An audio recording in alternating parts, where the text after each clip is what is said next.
Hai Kayla, kita ini patut bersyukur atas apa yang sudah kita miliki, walau tidak memperoleh semua yang kita inginkan. Nenek moyang kita juga tidak menerima pengenapan janji, tetapi mereka dipenuhi rasa syukur serta kegembiraan. Bahkan, banyak yang sampai meninggal pun belum menerima apa yang dijanjikan. Ya, meninggal sambil merangkul perjanjian itu. Terima kasih Mama sudah mengingatkan sahabat BDKA. Kita memang diajarkan untuk puas terhadap apa yang dimiliki dan dipenuhi rasa sukacita untuk menantikan apa yang akan diperoleh. Inilah tabiat orang percaya, dan harap semua teman-teman belajar seperti ini. Sebagaimana kita lihat bagaimana ketaatan seorang murid terhadap perintah gurunya. Kita akan lihat mujizat besar terjadi di luar pikiran manusia. Yuk tidak buang waktu, kita perhatikan firman hidup yang menjelaskan bagaimana ikan yang sangat banyak itu bisa masuk ke dalam jala sampai terkoyak. Tapi herannya, ikan tetap di dalam jala. Dia nggak lari loh. Menakjubkan. Mari perhatikan. Shalom anak-anak. Kita berjumpa lagi di dalam renungan BDKA pada hari ini. Mari sebelum merenungkan firman Tuhan, kita berdoa terlebih dahulu memohon pertolongan Tuhan. Bapa di dalam surga, kami sungguh bersyukur kalau kami masih boleh merenungkan firman Tuhan pada hari ini. Tolonglah kami Tuhan, agar kami boleh mengerti akan kehendak Tuhan, dan kami boleh semakin mengasihi Tuhan, semakin melakukan firman Tuhan di dalam kehidupan kami. Tuhan pakai ibu pembicara, Tuh boleh menyampaikan isi hati Tuhan kepada setiap kami. Terima kasih Tuhan, hanya di dalam nama Tuhan Yesus kami berdoa. Amin. Anak-anak, pada hari ini kita akan masuk kepada pembahasan bagian ketiga dari kitab Lukas pasal 5 ayat 1 sampai 11.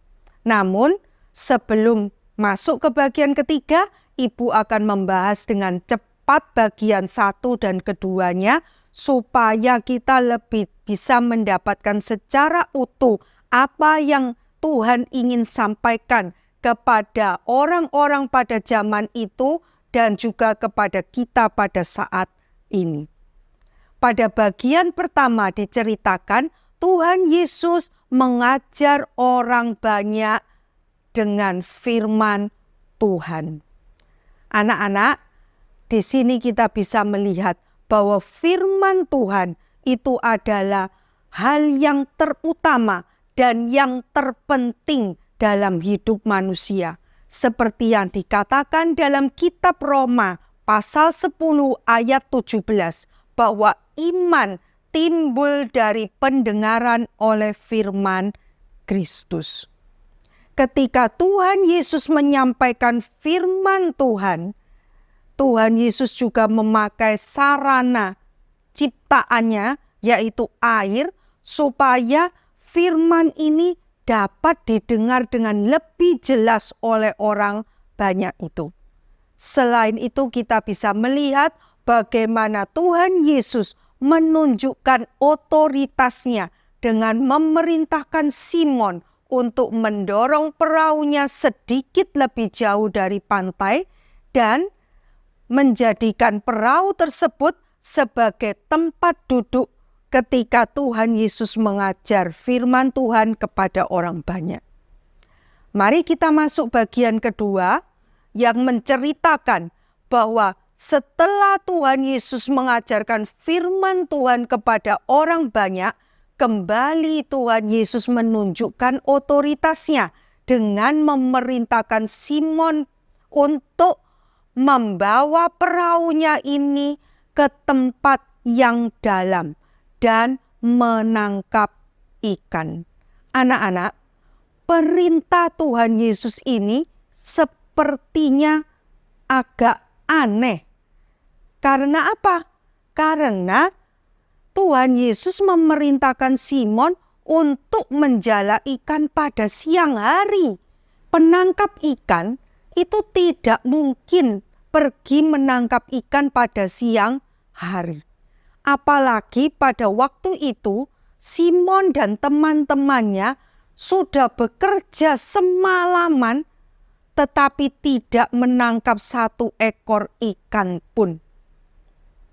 Anak-anak, perintah Tuhan Yesus kepada Simon ini boleh dikata sebagai satu ujian iman kepada Simon. Simon sudah mendengar pengajaran tentang firman Tuhan yang menimbulkan iman di dalam dirinya. Dan saat ini iman tersebut sedang diuji oleh Tuhan Yesus. Bagaimana reaksi Simon? Simon menunjukkan imannya di dalam wujud perbuatan.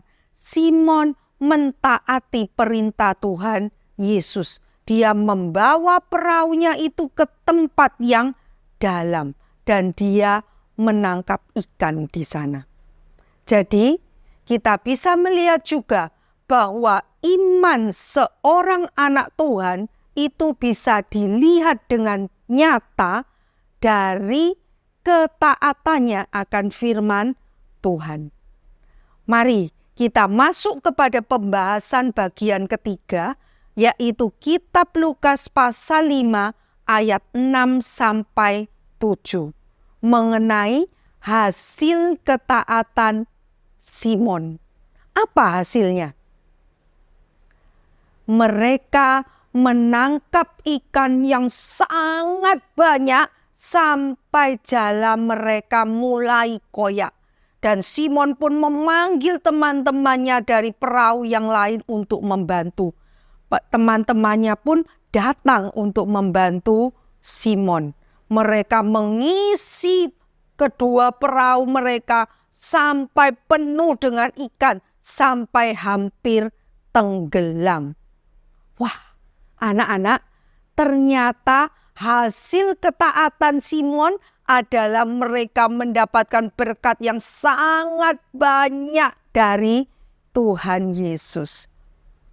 Di sini kita bisa menyimpulkan ya anak-anak bahwa berkat Tuhanlah yang menjadikan Simon bisa menangkap ikan dalam jumlah yang sangat banyak. Ketika mereka bekerja keras semalaman dan berkat Tuhan itu belum diberikan pada malam itu, Simon tidak menangkap seekor ikan pun.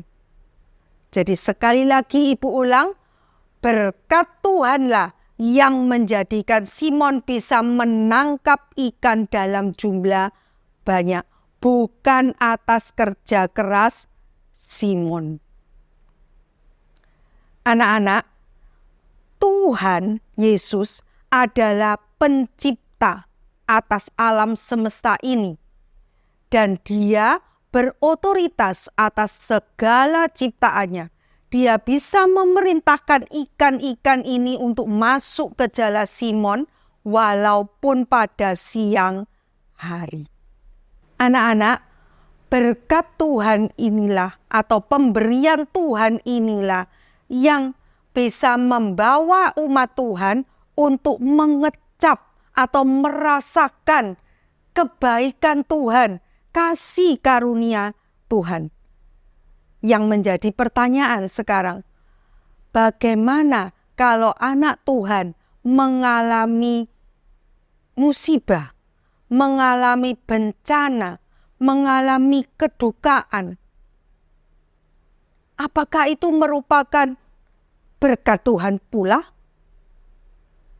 Adakah kasih karunia Tuhan di dalamnya? Kita baca ya, kitab Roma pasal 8 ayat 28 yang menyatakan bahwa Tuhan turut bekerja di dalam segala sesuatu untuk mendatangkan kebaikan bagi orang-orang yang mengasihi Allah. Jadi, kondisi yang tidak baik, musibah, bencana, kedukaan, itu memang bisa jadi merupakan hukuman dari Tuhan. Tetapi yang perlu diingat adalah bahwa itu semua adalah untuk kebaikan dari orang-orang yang mengasihi Allah. Ada kasih karunia Allah di dalam segala kondisi yang tidak baik sekalipun yang terjadi di dalam hidup anak-anak Tuhan. Anak-anak, ketika kita mendapatkan berkat dari Tuhan, sebenarnya bukan berkat itu yang terpenting, tetapi kita harus berusaha mengenali apa yang menjadi maksud Tuhan atas berkat tersebut. Itu yang terpenting, itu yang harus kita kejar. Jadi kita bukan mengejar berkatnya, tetapi kita mengejar Tuhan, maksud Tuhan, kehendak Tuhan. Kita harus terus mengasah kepekaan kita akan kehendak Tuhan atas pemberian berkat-berkat Tuhan kepada kita. Mari anak-anak, kita terus berdoa, kita memohon berkat Tuhan sekaligus kepekaan mengenali kehendak Tuhan atas berkat-berkat tersebut. Amin. Mari kita berdoa. Bapa di dalam surga, terima kasih ya Tuhan, kalau Tuhan berkenan mengajarkan kepada kami untuk terlebih melihat kepada sumber berkat yaitu Tuhan, bukan kepada berkat itu sendiri. Dan Tuhan tolonglah kami, berikan kepada kami kepekaan untuk mengenali kehendak Tuhan atas setiap berkat yang Tuhan berikan kepada kami. Terima kasih Tuhan, hanya di dalam nama Tuhan Yesus kami berdoa. Amin.